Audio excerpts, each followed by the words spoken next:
Владимир Геннадьевич, итоговый результат, наверное, не устроил ни одну из команд. Как вы считаете, что не получилось сегодня по игре, кроме того, что не удалось забить? Ну, не знаю, как насчет соперника, нас-то точно этот результат не устроил. Ну, в целом, игра не сложилась сегодня, как я и предполагал, что будет непросто с этой командой. Ну и плюс мы сегодня очень бледно выглядели. Ну, посмотрим, в чем была причина. Физической готовности или тактически мы неправильно подошли. В общем, посмотрим игру, разберем, сделаем выводы и продолжим борьбу дальше. Команда перед матчем не смогла рассчитывать на Арслана Бекбердинова. Что случилось с игроком?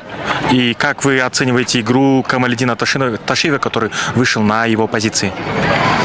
Да, Арслан у нас заболел серьезно. Ну и в целом в процессе подготовки были проблемы у нас со здоровьем и у Алекса, и у многих недомогания. Может быть, поэтому такое движение сегодня не самое лучшее. Но что сказать о коче? По оборонительным действиям претензий нету, но, к сожалению, не хватило то, что умеет делать Арслан. Это хорошие выходы в атаку.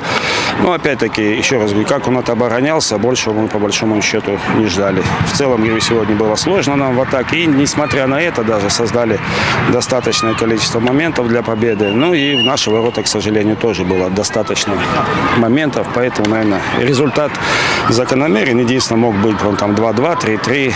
То, что с таким большим обилием моментов у обеих команд завершилось без голевой ничьей. Спасибо большое. Удачи в следующем матче. Спасибо.